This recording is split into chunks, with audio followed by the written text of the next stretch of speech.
Good afternoon to everybody from Manila and a good morning to everybody from the UK.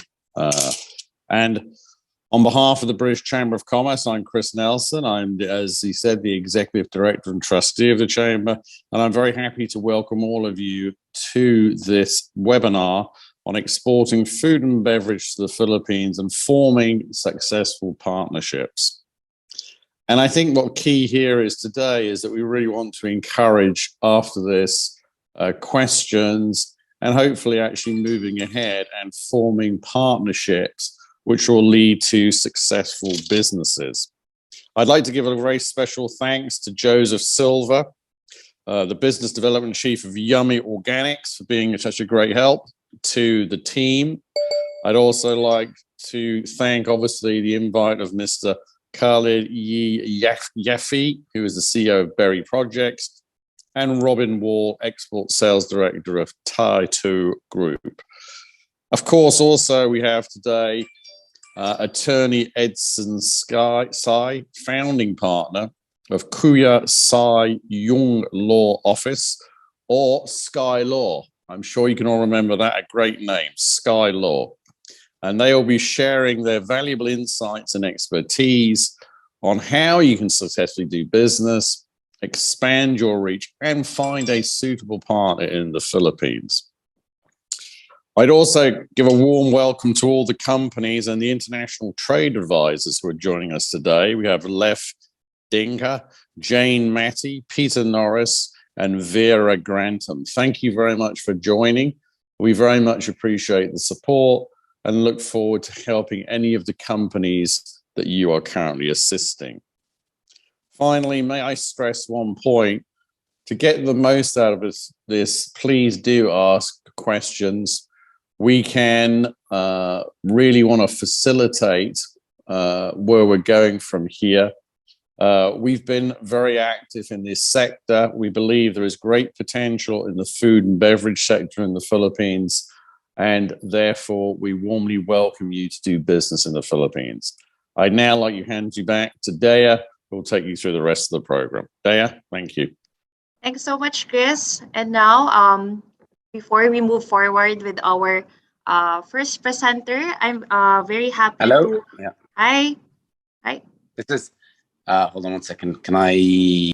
All right. I'll introduce our first speaker, Attorney Edson C. So Mr.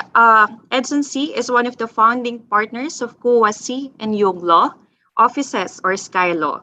He specializes in general corporate work, foreign investments, mergers and acquisitions, joint ventures, antitrust, banking and finance, real estate, and renewable energy laws, among others.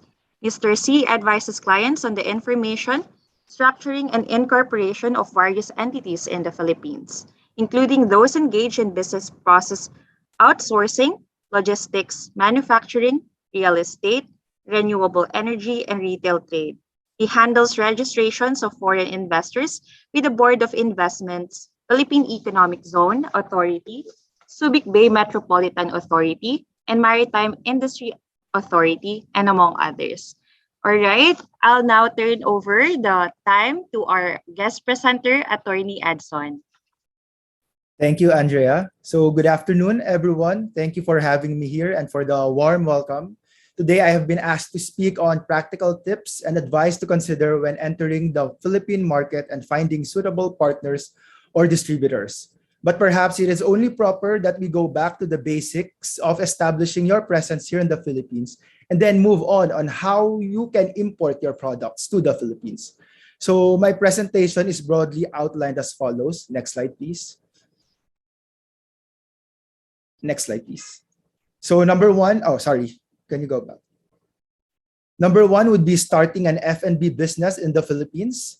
Number two would be bringing in F&B products in the Philippines. And then number three would be taxing F&B products imported to the Philippines. Next slide, please. So for the first one, starting an F&B business in the Philippines. So as you can see, there are three columns, 1, 2, 3. I arrange it in accordance to the difficulty in setting up and in accordance to costs involved. So column 1 would be the less costly. It would be the easier to set up. while column 3 would be the more difficult to set up and more and costlier to implement. Okay, so for number 1, of course, the option of every UK manufacturer would be to export directly to Philippine buyers. Okay, when you do that, the buyers would typically be the ones to arrange the paperwork. They would normally have the licenses required for them to import UK F&B products. Number 2 would be through an agency agreement. So the UK manufacturer would be the principal, whereas you appoint someone, a local person, who will be your authorized agent to sell your products. But take note that the agent must be trustworthy. You must be able to conduct due diligence on that agent. You have to check the track record of that agent. The agreement should be airtight. You have to discuss what the commission rate would be, how the money is remitted once the local buyers have paid the agent, how is it remitted to the the UK manufacturer. The third would be wholesaler or selling in bulk. Make sure that this is not just a consignment agreement wherein unsold products could be returned. Rather, this should already be considered as products sold to wholesalers here in the Philippines. Number 4 would be distributors. So they could either sell through through a sub-distributor or to the retailer themselves, to the grocery, to the supermarkets. When you talk about distributor, you have to talk about exclusivity and non-exclusivity. Exclusivity in terms of number 1, territory. Is the exclusive distributor exclusive as far as the Philippines is concerned, or is that distributor only exclusive as far as a certain province, a certain city in the Philippines, or is it exclusive in terms of the ASEAN region or the Asian region in general? We also talk about exclusivity in terms of product lines. For instance, is that distributor authorized to sell a competing product, for example, wine? Or is that distributor only authorized or supposed to sell your product, your wine, or can that distributor sell another wine, right? Because of course there would be preference as to which product would be sold, right? Because if there is a certain if that distributor would earn more from a certain product, then perhaps there might be a preference in selling that product as opposed to selling your product. So those are some of the considerations when talking about distributors. And then the 5th one would be, of course, franchising agreement. But in franchising agreement, make sure that there is proper training to maintain quality standards of the UK products. There could be a certain technology transfer in terms of the manufacturing process or the formulas in your products, because you might have to disclose it if you will move manufacturing here in the Philippines. There we also talk about intellectual property, the trademark, the trade name. It should be under the name of the franchisor rather than the franchisee. And for any infringement on the trademark or trade name, the franchisee should be able to defend the franchisor, because the franchisee would be in a better position to defend you against any infringement, since the franchisee would be located here in the Philippines. So if you notice under column 1, we're talking about partnerships in the Philippines. You don't even have to have your own local presence in the country. You just have to deal with your local counterpart, whether through a wholesaler, distributor. But you are not prevented from having your own presence here in the Philippines. So that's why we move on to column 2. Under column 2, we're looking at numbers 1 and 2, sole proprietorship and a one-person corporation. This is typical for smaller businesses or for SMEs. The difference between the two, in a sole proprietorship, you are personally liable for any liabilities, for any lawsuits on the sole proprietorship. But in an OPC or a one-person corporation, there is a corporate layer involved. So the sole stockholder is not necessarily liable for the liabilities of an OPC. So we move to numbers 3 and 4, subsidiary and branch. In a way, they are a bit similar, but for a branch, normally it is an extension of the parent company. So any liability that would extend to the branch would fall on the parent company. Any lawsuits, any tax liability, the parent company would be impleaded as well, not just the branch office. Whereas in a subsidiary, it would just cut off the relationship to that subsidiary. Okay, so a subsidiary and the branch would be for bigger businesses as opposed to just SMEs. But usually for bigger businesses, for MNCs, for those with worldwide markets or worldwide offices, we also have options 5, 6, 7, a representative office, an RHQ, and an ROHQ. Although there are certain limitations, representative offices generally would just be for product or information dissemination of the UK products you want or you intend on selling here in the Philippine market. You're not supposed to sell your products, okay? So the representative office is not supposed to have any income from Philippine sales, okay? But for our regional area headquarters, it's technically an administrative branch that acts as a supervision, communication, and coordination arm of multinational companies within, let's say, the Asia Pacific region or other foreign market. Okay, like the rep office, you're not supposed to derive any income from Philippine sources or sales of F&B products in the Philippines. The last one would be the regional operating headquarters. You're allowed to derive income, but only from your subsidiaries and affiliates. So this is technically just a back office work for MNCs. Okay, then we move on to the third column, which is joint venture, mergers and consolidations, acquisition of shares and assets. Normally, this is costlier and difficult to set up. Extensive due diligence would have to be undergone. So what happens there is that normally you will not start from scratch. The companies that you will tie up with normally will have their own business permits, would have their licenses. You're just going to take over or be part of the operations, okay? That's why it's a little bit costlier than numbers 1 and 2. There are other modes of entering businesses in the Philippines, of course. We have PEZA, we have management contracts, but those are irrelevant for purposes of importation F&B products here, at least in the Philippines. So next slide, please. We move on to possible legal issues in doing business in the Philippines. Number 1 would be what we call doing business. So if you notice under column 1, I mentioned that you're not technically required to have your own legal presence here. You can just talk to a distributor, a wholesaler, or a franchisee here in the Philippines. It is not illegal. But the problem is if you don't have your own legal presence here in the form of, let's say, a branch or a subsidiary, is that the foreign entity can be sued, okay? But it cannot sue. Again, the foreign entity, the UK company, can be sued, but it cannot sue. So this is relevant if, for instance, you have a collection claim against a distributor or against a franchisee. You can't go after them, right? But they can go after you if they have claims against you. So just make sure that in your contract, you are not limited to litigation. Okay, you can do arbitration. So if that's the case, then that shouldn't be any issue. But of course, we all know that arbitration is a bit costly. Okay, so number 2 would be retail trade issue. Retailing is considered as any act or calling wherein you are directly selling to the general public. Okay, but in terms of, let's say, if you are partnering with a retailer or wholesaler, retail trade will not be much of an issue with you because you are not considered a retailer in that case.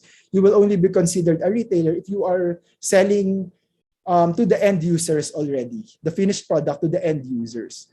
If in case you are considering doing retail trade in the Philippines, the capitalization now under the amended retail trade law would just be 25 million capitalization and 1 million per store investment.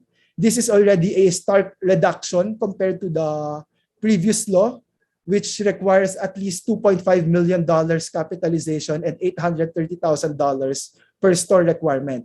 The law was just amended, I think, towards the end of last year, December.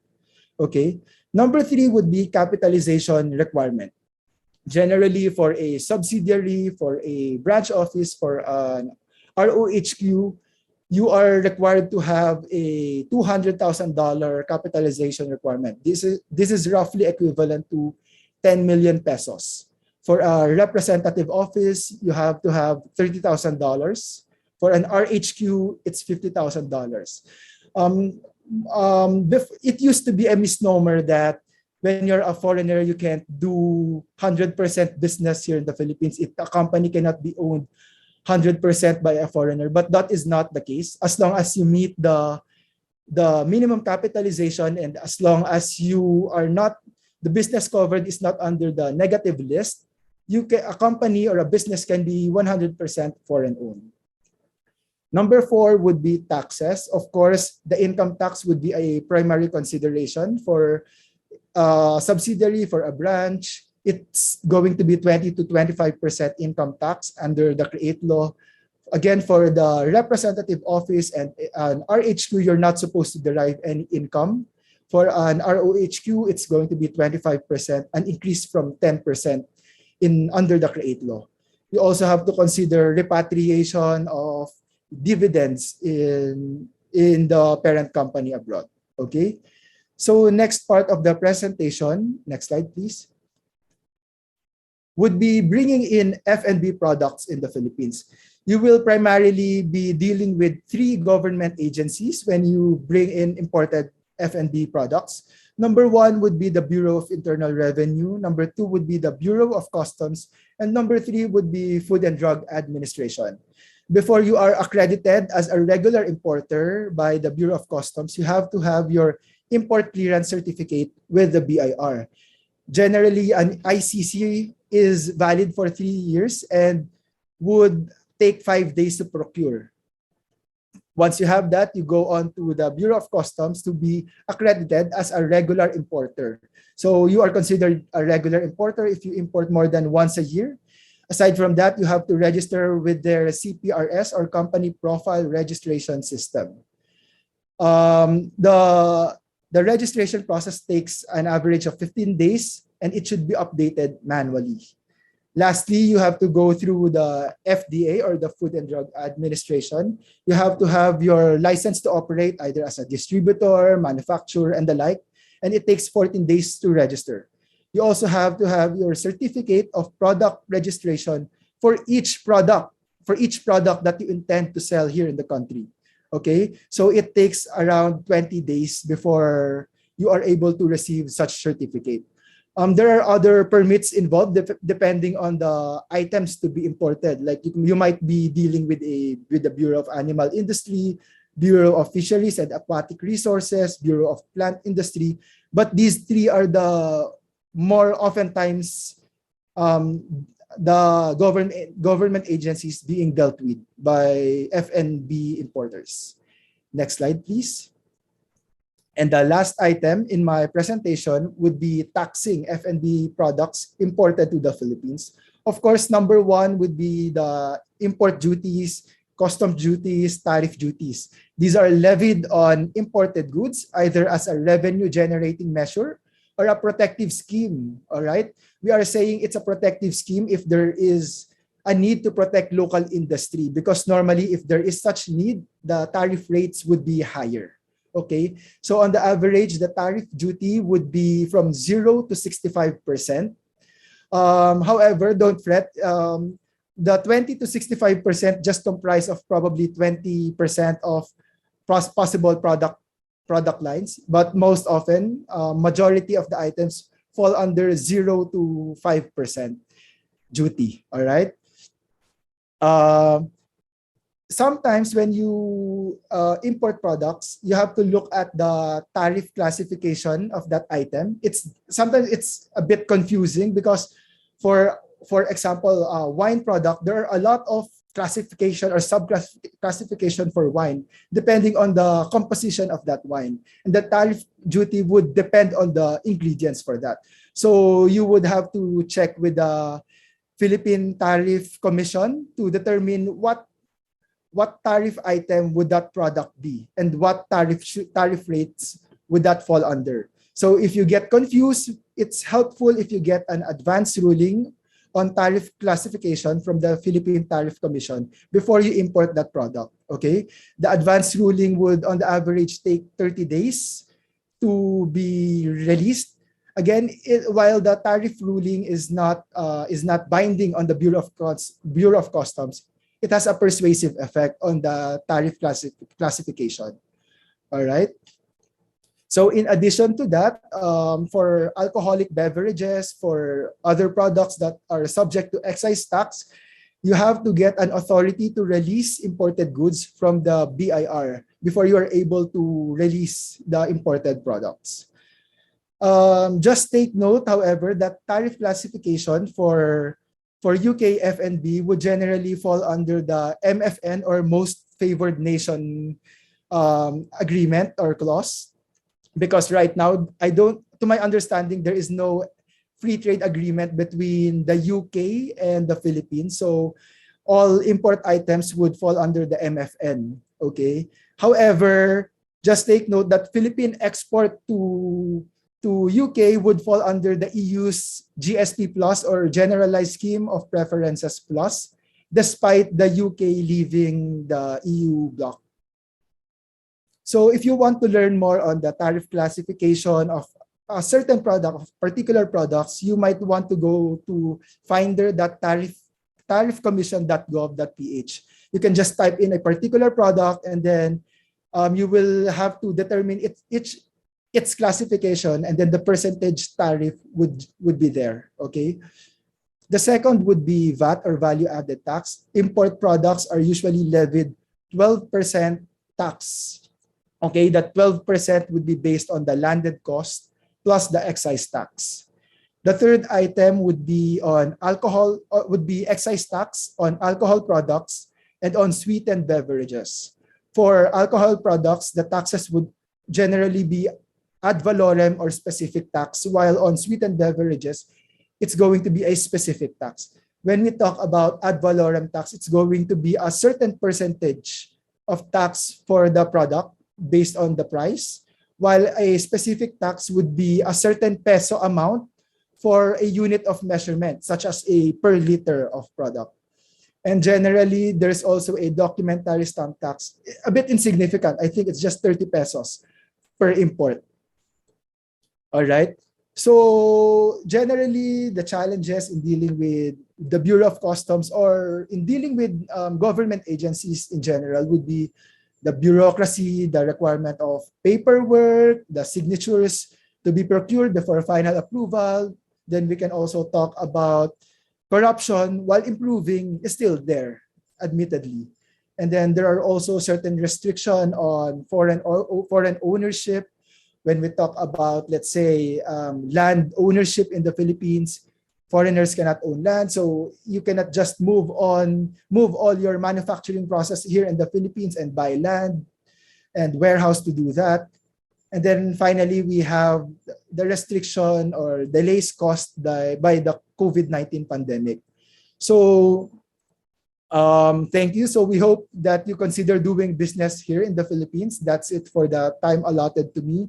But perhaps we can discuss more practical advice and due diligence matter during the Q&A portion. Thank you.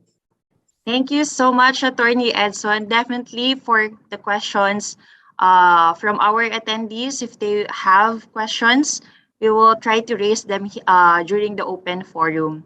Thank you so much again for your valuable insights. And now, before we proceed on our second part of today's webinar, I'm just going to introduce our two UK brands already exporting in the Philippines. All right, I will just introduce Mr. Robin Wall and Mr. Khalid. All right, Mr. Robin Wall is the Export Sales Director from Taito Group Limited. And we have Mr. Khalid Elyafi, Managing Director from the Berry Company. All right. We will now turn over to Mr. Khalid. Hi, can everybody hear me? Yes. I'm trying to see why my... Hello. All right. I think we just lost Mr. Khalid. All right, he's back. Oh, how about now? Yes. Great. Now we can hear you. We can see you now. How's everyone doing? It's okay. Yeah, it's okay. Yes. So yes, thank you, Andrea, for the introduction. The Berry Company has obviously been set up about 15 years ago out of the United Kingdom by myself. We've been trading to the Philippines now for about 7-8 years with a great amount of success through our extremely diligent and professional outfit, Yummy Organics. But I think it's very interesting to probably note the the company's sort of evolution. In around 2005, I had me and like a couple of my partners had observed a very, very interesting trend in the food and drink space in the United Kingdom and also in America, whereby consumer habits had started shifting towards more exotic fruits, whereas traditionally consumers in the drink space would seek out flavors like orange, apple, grapefruit, tomato juice. There started to be a shift towards fruits with very high antioxidants, like pomegranate, for example, and blueberry. And words like antioxidants had started to supplant words like vitamin C. Obviously, orange is very rich in vitamin C, and therein lies its global appeal to some extent. But all of a sudden, around 2005, 2006, people started seeking brands that were very high in antioxidants, and this was very strongly linked to red fruits: pomegranate, raspberry, aronia berry, cranberry, blueberry, and so on. And this sort of ended up forming the architecture and the genesis of the Berry Company brand. The original plan was to sort of launch a blueberry juice that would compete with Ocean Spray's cranberry juice, and to build a brand around just sort of blueberries and offshoot blueberry products. But and the first product we launched was actually a blueberry juice, which sells very well in the Philippines, in fact.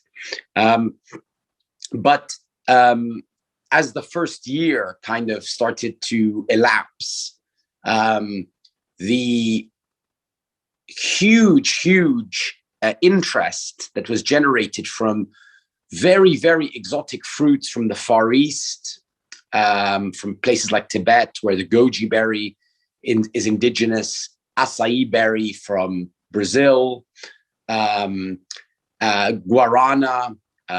yerba mate, these kind of botanicals, which also came from places like Paraguay and Argentina, started to really kind of form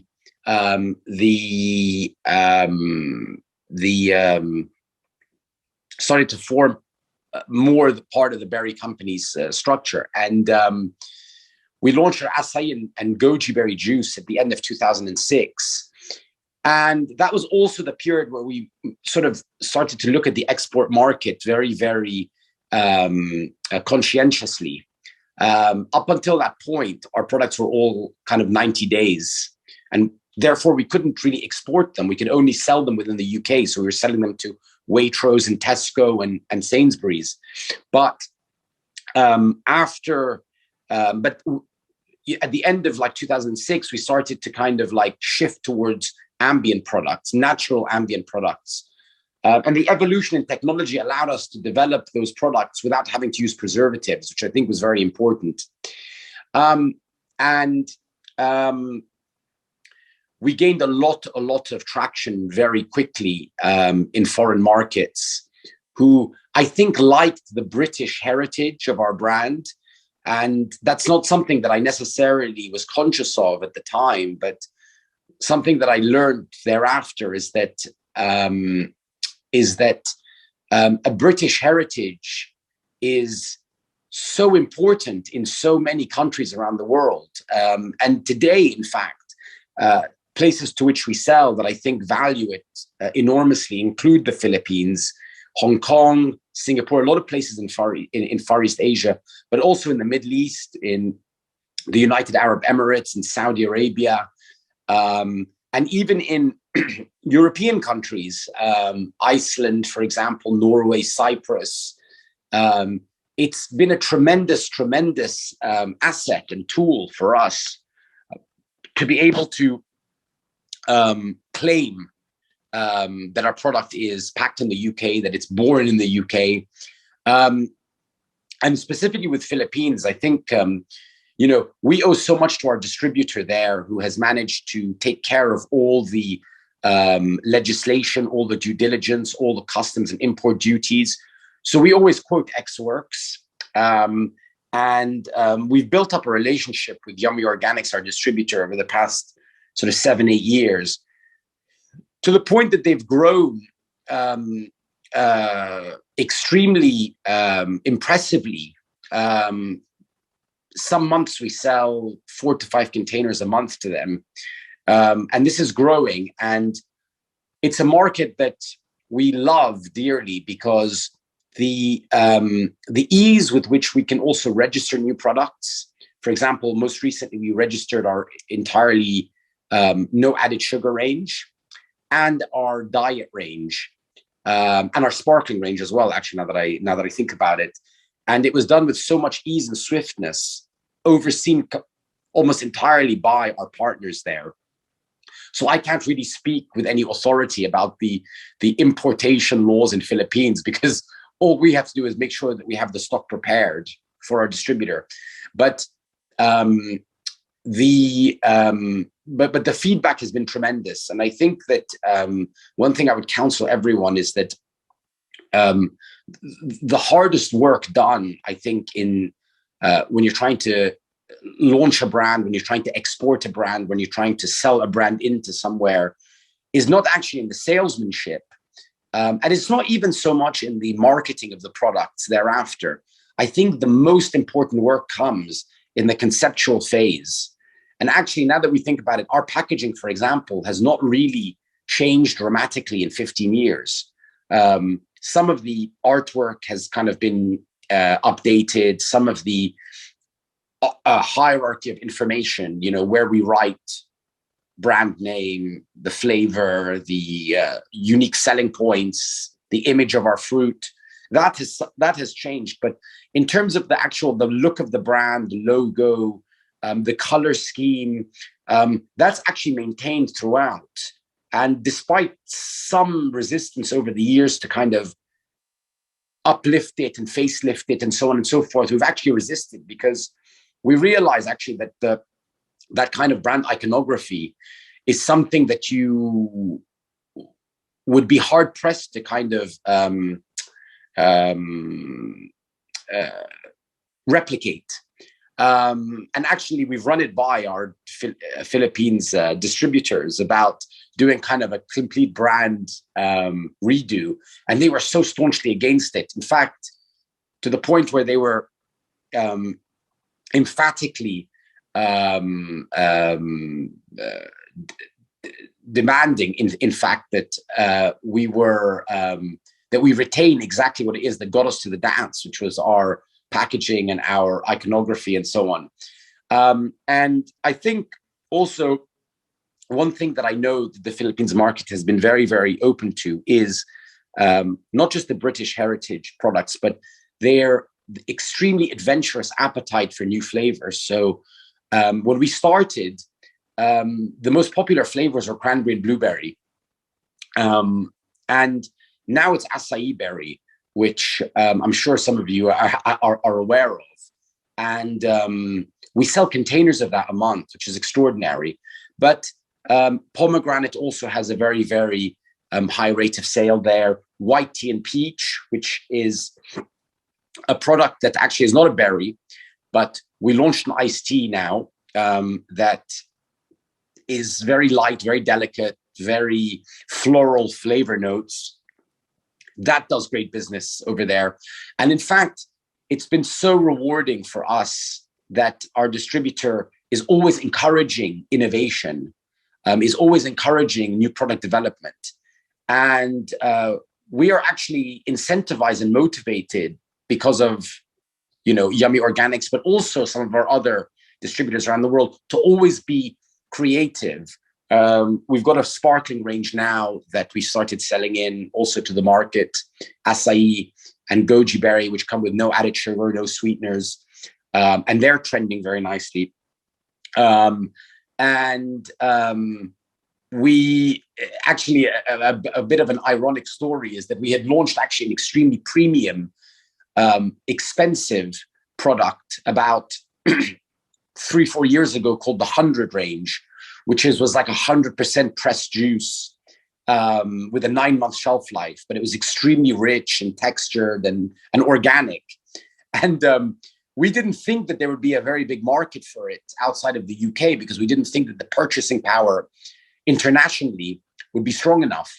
And in fact, what was amazing is that after about 1.5 years, we actually decided we wanted to discontinue it, because true to what we thought, not enough of our distributors could afford it, except for our partners in the Philippines, which was unbelievable, because I didn't think necessarily that they would have that kind of price elasticity. I really kind of started to look at Philippines after that as really an incredible guinea pig market where we could almost launch anything, and the market, which we're so grateful for, and our distributors also, which we're so grateful for, would take it on and actually be our kind of guiding light and be the best people placed to tell us if a product is good, if it's here to stay, if it's not. And I can't tell you how appreciative I am to the country, in fact, because the customers are our lifeblood. And that has been so rewarding for us. So really, I thank really our distributors, fantastic work, but really the communities in the Philippines, our customer base there, for really helping the berry company establish itself on the international stage as one of our core actual export markets. Yeah, that's it, guys. Hi, Khalid. Thanks so much. We personally tried the acai berry here in the office, so I personally love it. So as much as we would love to speak with you, but I would like to call next for our next speaker, Mr. Robin, for his exporting trading journey here in the Philippines. Hi, Mr. Robin, dialing from Dubai. Good morning. Good morning and good afternoon. You have my slides there. Okay. Can you put those onto a slideshow? Thank you.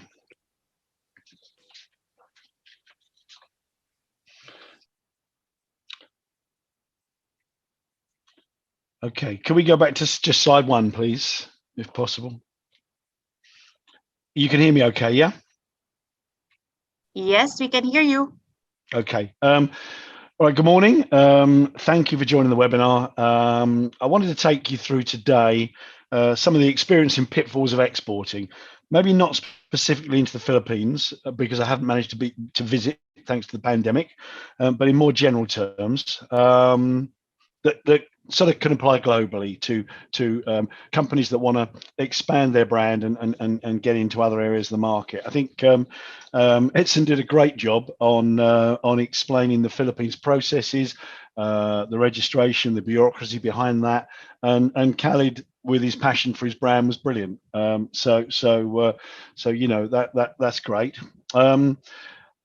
I think for me, and again possibly for Khalid with the Berry Company, growing a brand internationally can in some ways be easier than growth in the UK. You tend to sort of get better visibility in store than you can get in the UK. With retailers prepared to give more space to importing brands that would be possible sometimes in our UK multiples. And again, as Khalid said, the heritage part of a brand is really important.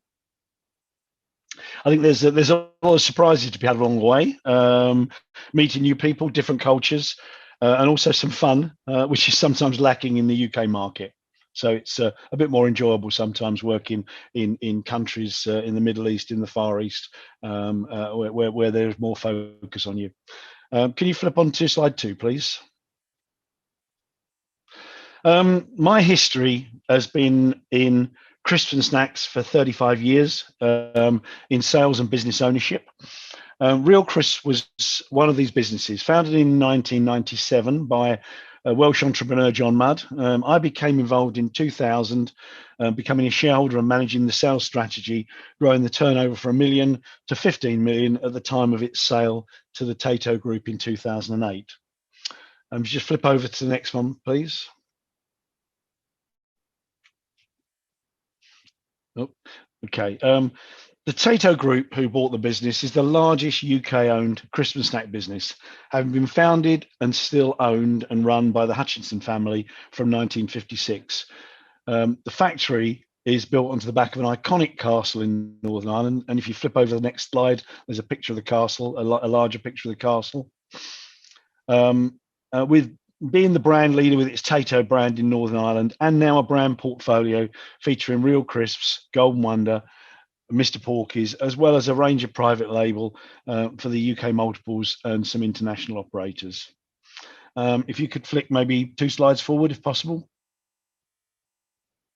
That's the castle. And the next one is just a snapshot of brands and timelines. So just moving on to the next slide, please. My export journey, I guess, started in 2003. Our factory was in Wales at the time, and we, with great support from the Welsh government or the Welsh Development Agency, food division, they supported us in attending international trade shows, which was really important for us, and it opened our eyes to the opportunities outside of the UK.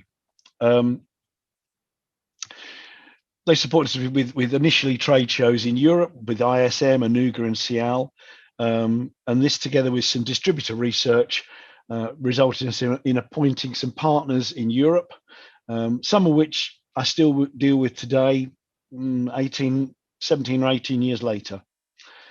These shows expanded to Gulf Foods, Hofax, Fancy Foods in the USA, and we developed relationships and spread our distributor network into nearly 40 countries, focusing on the Real brand, which is our added value hand-cooked crisp brand offering.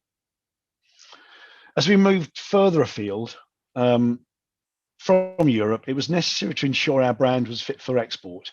Potato crisp being a live product, life can be an issue. With UK life being very short, we needed to make some changes to expand our shelf life to allow us to get into Far East, into China, and also the Middle East. Could you flip over the slide, please? With this in mind, and to maximize what is under our control, and there are things that aren't under our control, once the product has left us, it's very difficult to ensure where it sits on a ship, where it's stored in retailers, distributors, etc. But we've made some changes to ensure that when the product leaves us, if it's stored correctly, it will last its life, which is currently 10 months. So we decided we would produce all our export product in fresh oil, absolutely clean oil, at the start of a production week. And that makes a massive difference to the life of the product. We added an antioxidant to the oil to further reduce the oxidization process of a hot crisp in a bag, and then we gas flush to remove the oxygen to further help life. We changed our film to a triple laminate, giving us really high sealing qualities and high UV barrier qualities, again for countries where it's very hot, very sunny, and trying to negate any degradation in life. We started off with a range of languages on pack, and we've moved through and changed that so that we have now cluster languages for different areas of the world to cut down the work that potential distributors have to do or may have to do by labeling product, etc. We also change our date coding. So for different areas, if a production expiry date is required, we will add that. You know, being able to cluster the languages still enables us to get the brand messages across rather than just a bag covered in 20 different languages.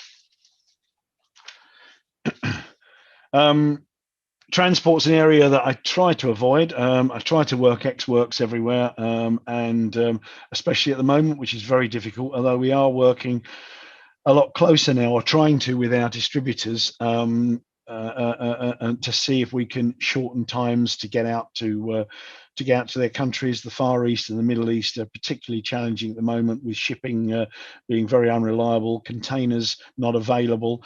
It's been a real challenge. Could you flip to the next slide, please? So this is a little bit more, I suppose, some of it's Europe centric, but obviously the pandemic really put a spanner in the works for us, especially in holiday-related destinations. So there's a lack of tourism, with distributors being severely affected if that kind of was their market, particularly in Europe, in the likes of Spain and Malta and Italy. The food on the go business, as in the UK, was absolutely decimated and still is recovering. And of course, personally, no business travel. Zoom and Teams are great, but nothing beats a country visit. And just from a Europe point of view, Brexit, well, yeah, added paperwork, export declarations, composite product attestations, in-country VAT changes, just a whole load of different challenges that came our way. A lot of lack of understanding in the EU. Each country seemingly interpreting what they need to do differently, and asking for different requirements for the same thing. So quite frustrating. We've tried to help distributors navigate their import process with CHED-P and CHED-D documentation. And the difficulty of expanding our meat products into Europe has made it very nearly impossible to do, with vet certificates being required for every delivery. So there's been challenges in Brexit, but after the first few months of the process is far smoother, apart from our pork snacks. Could you flip over again, please? I think personally, my key pointers for successfully exporting, and I have made my fair share of mistakes along the way and learned by them, I hope, is researching the market, visit if possible. Is the demographic right for your brand? Use any information possible. Most embassies around the world have a food expert based there who will be able to help you find distributors, draw you up a list, and recommend make some recommendations on the basis of the local information that they gather. Personally, I sometimes don't always go after the biggest distributor, but prefer to find a company with a good sector reach, a smaller portfolio of brands, and in my view, would treat the brand as if it were their own. Companies that are willing to help investment as well are important, you know, to give you a long-term relationship, and they're happy to invest in the brand alongside the supplier or the manufacturer.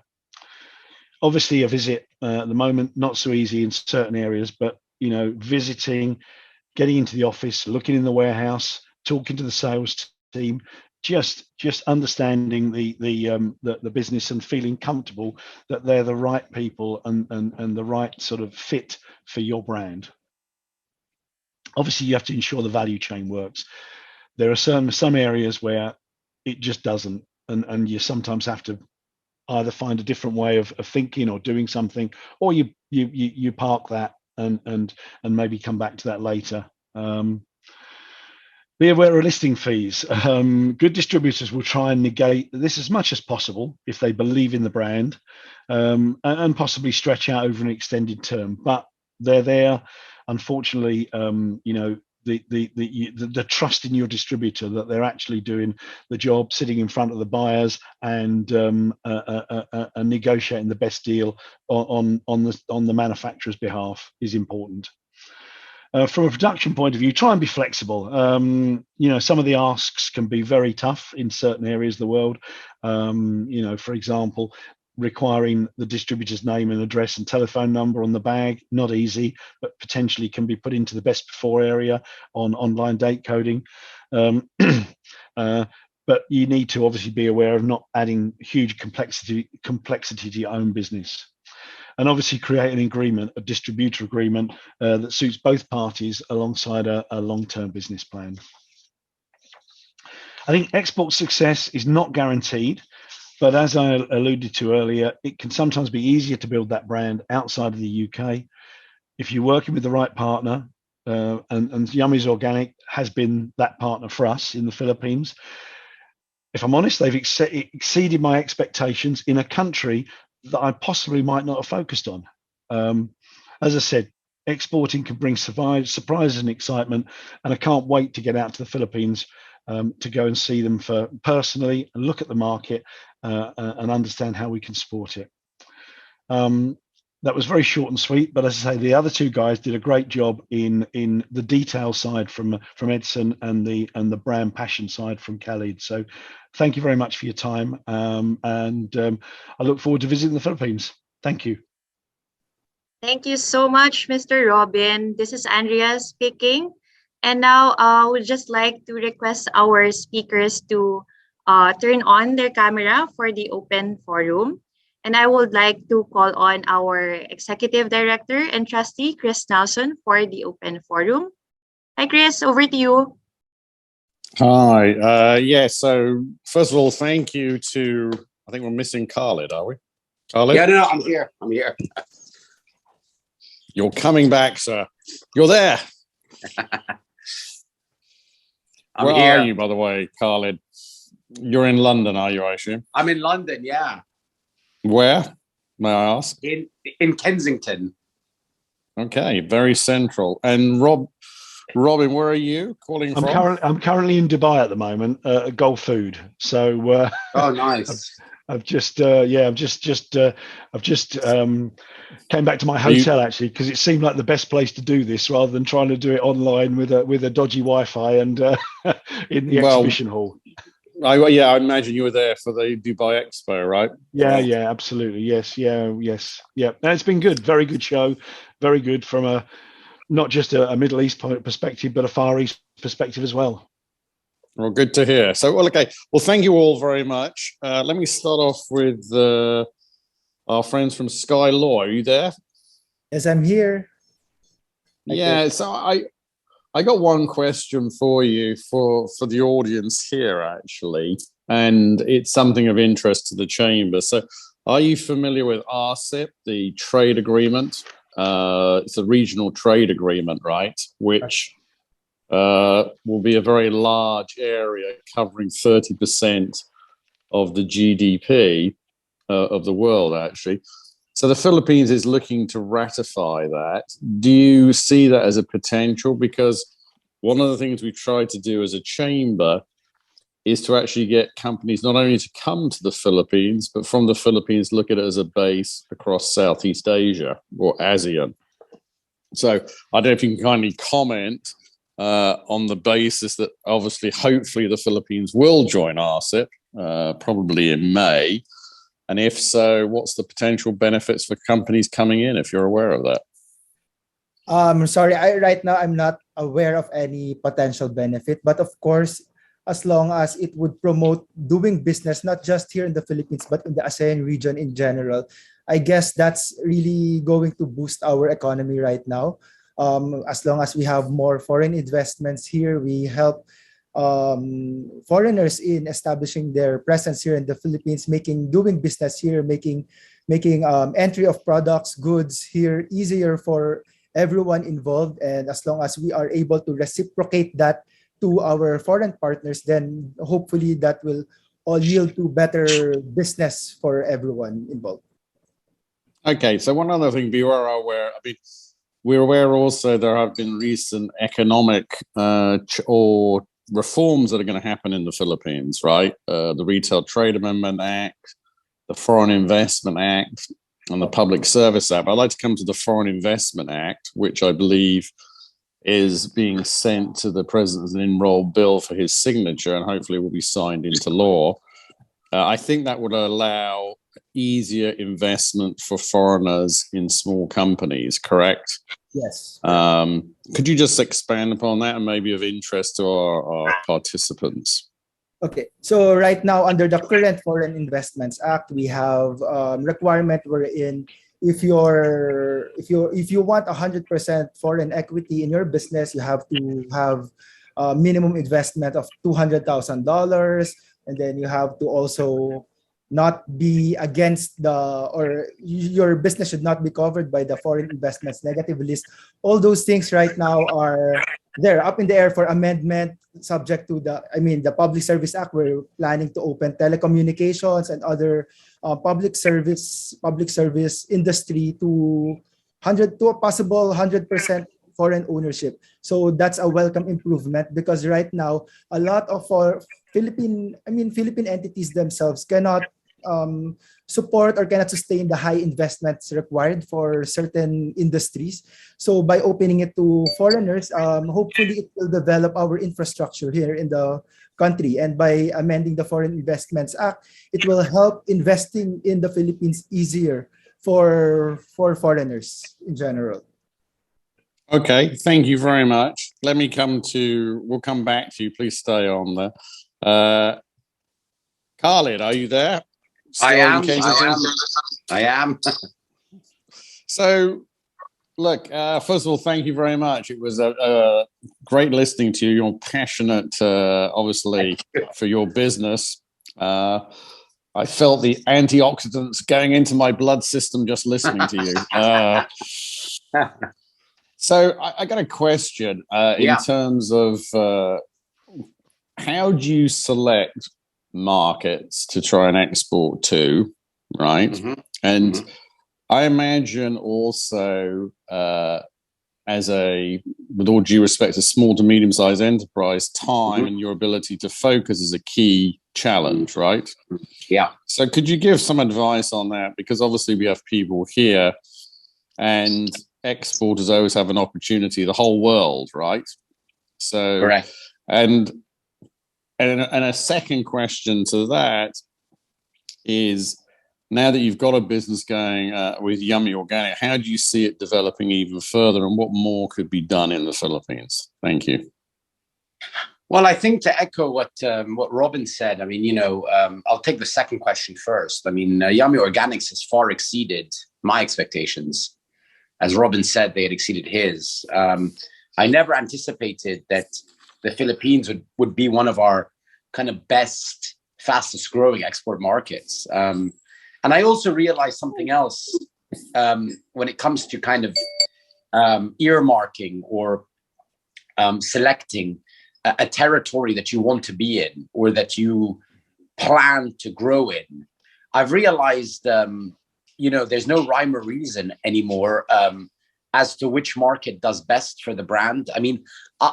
We sell to about 40 countries globally, Chris, and I can tell you, we do unbelievable sales to Iceland, for example, small country in Scandinavia.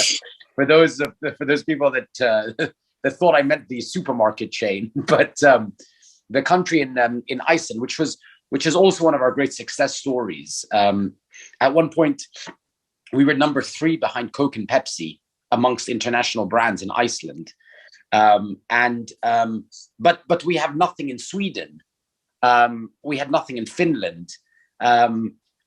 We have, even in absolute terms, far less volume in Norway than in Iceland, even though it's like 10 times the population.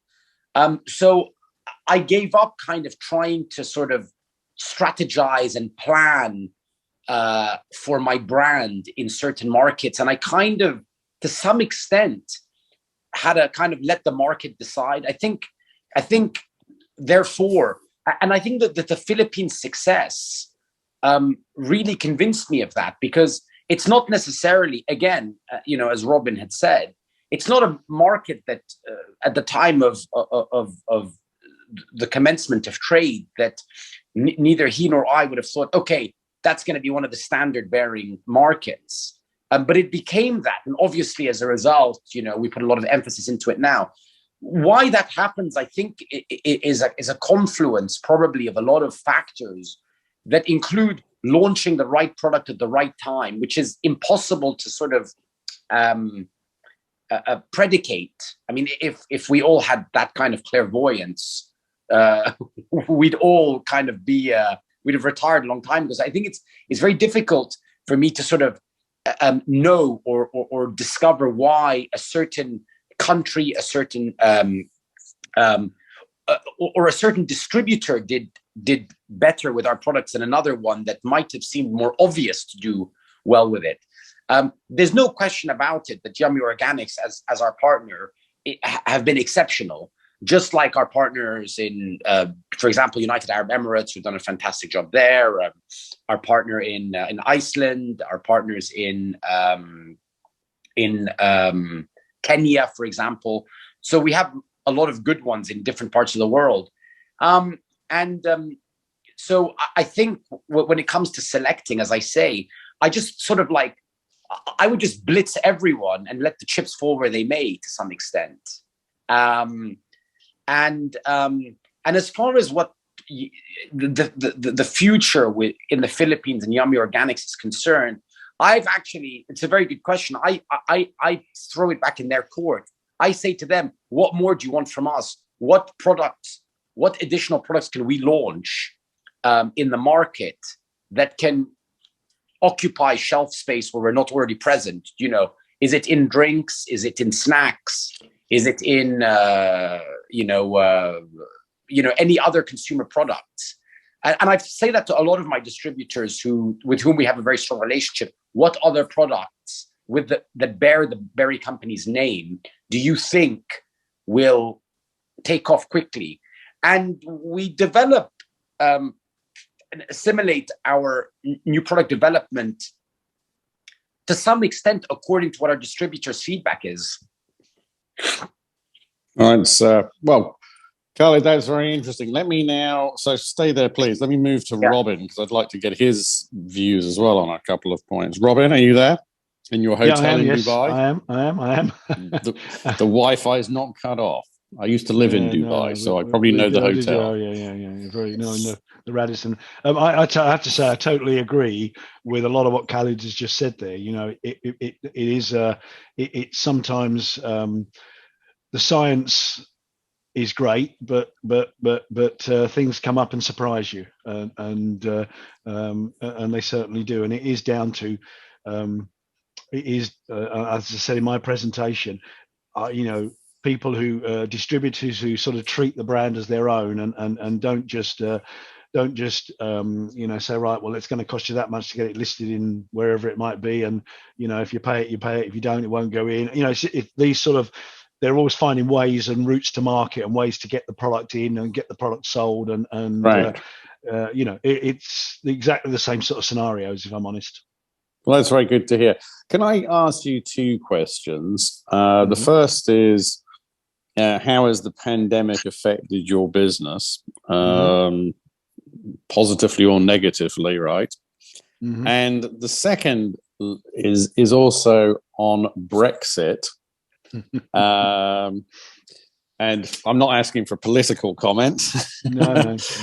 But what I'm asking more about in terms of, I assume, obviously, I was there in the UK when obviously there were a lot of challenges about what would be the requirements. And that was certainly from the interest level, making companies looking at other areas to go to, the Philippines and Southeast Asia being one of them, right? Yep. For other markets. So twofold question, the pandemic, and also, do you think Brexit has resulted in your company or others looking to other markets? I think the pandemic, first off, it certainly has, in different areas, in different timings, I guess, in that for me, a lot of my snack business in Europe is in areas where there are holiday makers, where there are expats, a lot of stuff in Spain, Italy, Malta, where I guess a large majority of that was sold to people who are on holiday. Holidays were wiped out, so a lot of that disappeared. My Greek distributor, who serviced the multitude of islands in Greece, did absolutely nothing for a year, and struggled to stay afloat.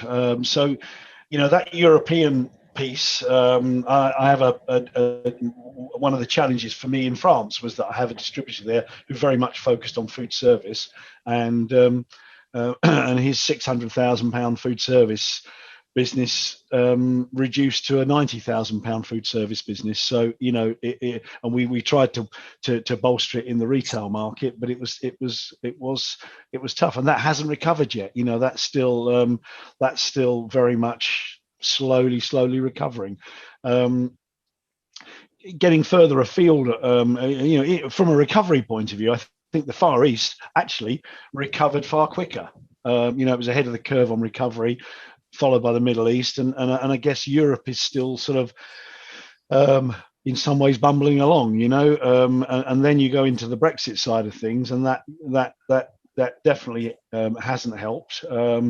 As I said, we have, for example, we have to produce what they call a composite product attestation. So a bag of cheese and onion crisps may have 0.005% of milk powder, but we have to have a document that says where did that milk powder come from, where is it sourced and signed off, and so something tiny like that becomes, a job for our technical guys to produce these. The Spanish have a different format for doing that to the Italians, to the Dutch, and it does seem to me that Europe has that there is still a fair bit of confusion at the other end with distributors in Europe not really sure about the processes they've got to go through to import the products. VAT, for example, due to be paid. Strictly speaking, when the product is released from the customs into the various countries. So my Belgium distributor was, how can I do that? And I said, well, you need to go and find out if there's a deferment account and see if and of course there is, and there's a way of doing it. But he was panicking that he'd have to pay his VAT before they released him the goods. So yeah, there are loads of reasons why to look at other areas, and obviously areas where we have free trade agreements, and that's not easy either, because there are a lot of other countries that were attached to the EU free trade. I think perhaps South Korea was one where I've had to get some documentation to ensure that we can continue on a zero tariff into South Korea. So it's the whole world's been a challenge for 2 years now, and it seems that from one thing to another, to transport to Brexit, to the pandemic, and as I said earlier, travel for me, I have a personal thing. I want to go and see a business before I deal with it. And that hasn't really worked over the last couple of years. But that's just me wanting to understand the culture, looking at the customers, looking at even in the warehouse, understanding what they do, how they do things, and just getting under the skin of the distributor and the market. Well, Robin, just on that point, I fully understand. We obviously do a lot of facilitation for people trying to do business in the Philippines. And obviously getting them to travel to the Philippines has been challenging the last 2 years. But pleased to say after February 10th, now visa on arrivals is back. So travel to the Philippines is an option. To anybody listening, you're welcome to come. Thank you for those points. Let me go quickly to Edson. Please stay on the line. Let's go, Edson, Attorney Edson. Yeah. So I got a question for you from the group. So could you give any practical tips or advice, obviously, to UK SMEs who are obviously on the line now, or through the obviously, attention of the ITAs, the International Trade Advisors, on conducting with due diligence when obviously looking to appoint a suitable distributor or agent? If you give your thoughts, please. Thank you, Chris. So number one would be, of course, to conduct proper due diligence on the company that you intend to partner with. So the due diligence could take up two levels. Number one would be due diligence on the company itself. Then number two would be due diligence on the other products that they carry. So on the due diligence on the company, you should take a look at the stockholders, the directors of the company, the capitalization, their FS, just so you know that they have the financial capacity to carry your products. Of course, you have to check their reputation also in the business community. So for instance, if you're intending to deal with a Philippine distributor, you could ask around. For instance, in the British Chamber, which is a close-knit community, you can check if the reputation of that distributor is good. Check their track record, their experience. Of course, you can also check if that company also encountered some controversies in the past, lawsuits. And then you could ask for their registration, of course, as an importer with the BIR, with the Bureau of Customs, with the FDA. You can request for a certificate of good standing just to determine the qualifications of that distributor. When it comes to due diligence on the product, you have to check if the products that the importer or distributor is carrying also include competing products. You have to check if the products that are registered, the trade name and trademark that are registered under their name, make sure that they are not registering their product under your name, your products under their name, because the UK manufacturer is supposed to own the IP for those products. We have to make sure that they're not carrying products that are confusingly similar to yours. So again, the due diligence on two aspects: on the corporate entity level, and again on the product level that they are carrying. Those are, I think, is what's important in conducting due diligence. Well, thanks for that. And of course, for anybody listening, and he's rightly pointed out, the British Chamber is more than happy to assist in any way we can, and obviously in terms of our contacts, and obviously DEA is our focal point. Let me come now. Thank you for that, Edson. Can I now also come to Khalid? Yeah. So Khalid, I don't know how many is in the Berry company, by the way, with you. I imagine you're quite a small group. In our business, yeah. Yeah. In the UK, we are 6. Okay. So yeah, my question is, obviously, and you've mentioned a number of places where you do well, and congratulations on Iceland, where they must be drinking berry to keep themselves warm. Yeah, exactly. Or they must be bathing in it or something. Because, congratulations.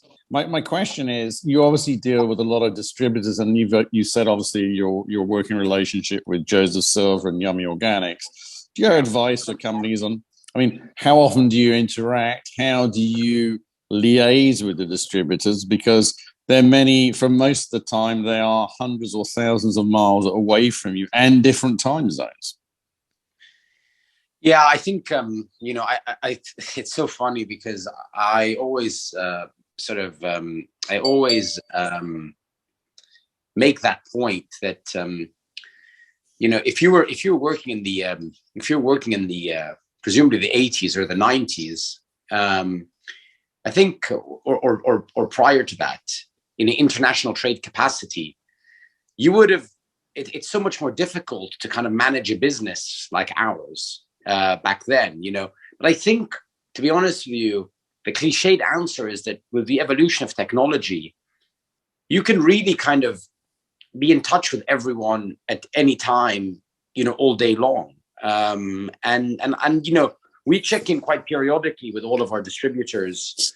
To some extent, the keeping in touch with them happens when their monthly order is placed, or their bi-monthly order, or their weekly order is placed. And then, with that, you kind of have a catch up and say, well, how's it going? Anything we need to know?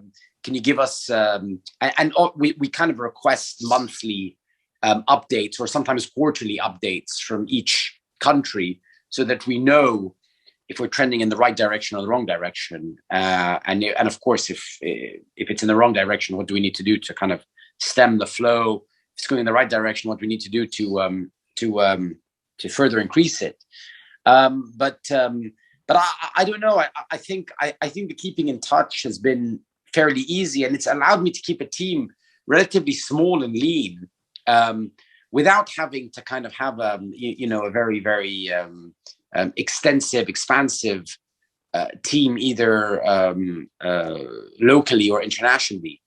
We manage it, I think, quite well, to be honest with you. I mean, I think for the most part, it's not unanimously, but for the most part, I think our relationship with our distributors is good, is strong. I think we're supportive, we're fair-minded, and we check in on them, as I said, periodically.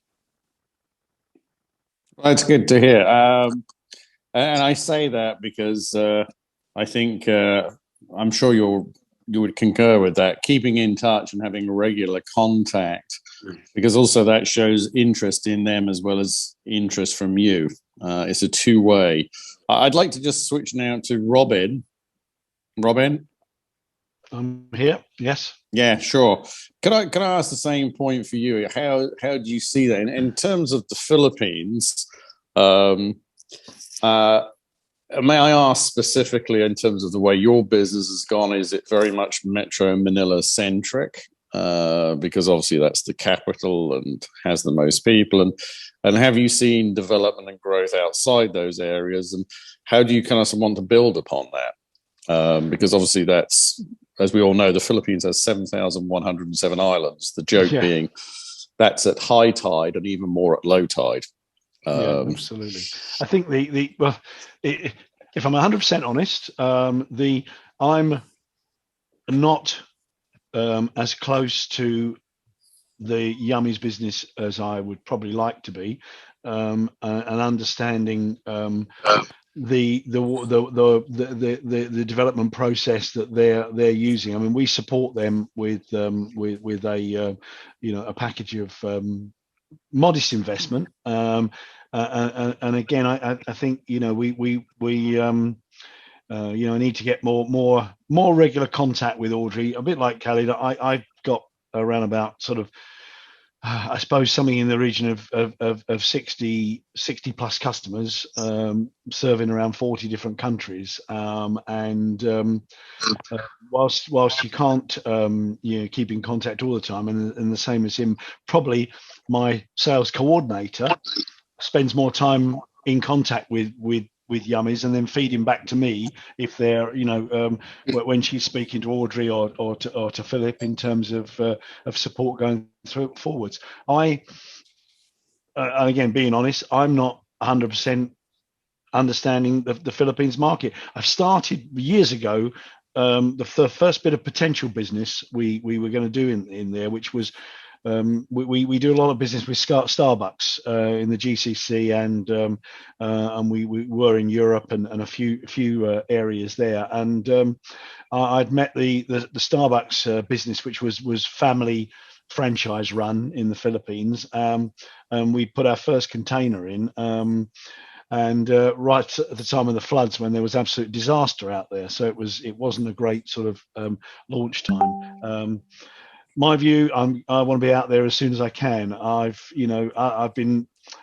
have over the last couple of months been looking to develop other countries, Indonesia, Malaysia, Thailand, where we don't really have strength via an agency. But and as Khalid says, using the technology, it's great, and you can just pick up with people pretty quickly. But I still want to get out and want to understand the markets more, and just look at where the comparisons for brand growth in other countries can be sort of replicated perhaps out there. Yeah, I think that's a great point, and obviously I said you can now travel freely after the 10th of February, so we look forward to welcoming you, and please come to see us at the British Chamber. I will, definitely. I think we have to wrap up now. Can we just get everybody to turn their cameras on? Maybe have one more picture, Dea? Hi, Chris. Yes, we'll take another picture. So I'd like to have, if we can get Khalid and there you are. Look at you all. You all look so good. Clearly, I've been drinking my berry juice this morning. All And of course, right. having somebody, I would like to say you're Chris Slater, of course, and, Yeah. Okay. We're taking So- the picture, Chris. Is it? In Are we 3, good? 2, 1. Good. We got it. Thank you, Well, everyone. Before I conclude, I'd like to thank everybody who's attended. First of all, I'd like to go around. First of all, thank you to Attorney Edson. I'm sure you'll remember Sky Law, Reach for the Sky. Excellent. It's just the initials, but it's very well a good name. I'd like to thank Khalid. Sir, you're very passionate. I've learned a lot about. It's made me want to go to Iceland now, never before, just to see them all drinking it. But I would like to congratulate you for obviously the passion and obviously driving your business. And I wish you all the very best success and Well, thank happy you to very work much. with you. And we appreciate Yeah, you joining us absolutely. from London. And, But, and Robin, big please. shout out to Yummy Organics, of course. Yes, and then, Agreed. thank you to Joseph Silver and Yummy Organics. And obviously, again, please keep in touch. And Robin, thank you too for kindly taking the time to come out of the Dubai Expo food hall to your hotel to take the call. And again, congratulations on the business for the Taitu Group and obviously what's gone on. And when you do visit the Philippines, please come and see us. We're more than happy to see you and develop. And the same for you, Khalid, when you can come out. And I'm sure. So, and everybody who's attended it. The final thing I'd like to just make the point actually is that obviously we've had on today not only just companies, but a number of the international trade advisors who I mentioned. I'd just like to reiterate that's Lev, Jane, Peter, and Vera. Thank you for attending. And really, I just like to stress this point. The Philippines is 110 million people. Mm-hmm. It is a economy that was growing at 6% pre-pandemic. It's probably going to be growing now at around 7% as it picks up. Mhm. It is obviously predominantly English speaking, high number of dialects, but the law is in English. And obviously, they're very much accustomed now to UK products have been gaining traction. So there are a lot of opportunities. And finally, I would like to stress that having a successful business is also based upon having a very successful partner. And as we've heard, obviously, very good words spoken about Yummy Organics. And therefore, selection of that partner is also in developing those relationships is very important. We can assist you in that. I'd like to, again, everybody for taking their time. So it's going to be a good afternoon or evening as we approach in the Philippines. I guess in Dubai, I think, I'm trying to guess the time, you're probably about mid-morning or coming to noon. No, 1:30 So in the afternoon. So it's a good early afternoon for you. I'm back I'm to glad you're meetings. doing the expo in February, not in August, because you wouldn't be Yes, outside. yeah, Trust me. absolutely. That's right. And to those of you in Kensington, I don't see what the weather is like, but I'm sure it's a great sunny day as you live in the UK. There you go. So everybody in the UK, we can see we have good weather, which of course always happens in the UK in February.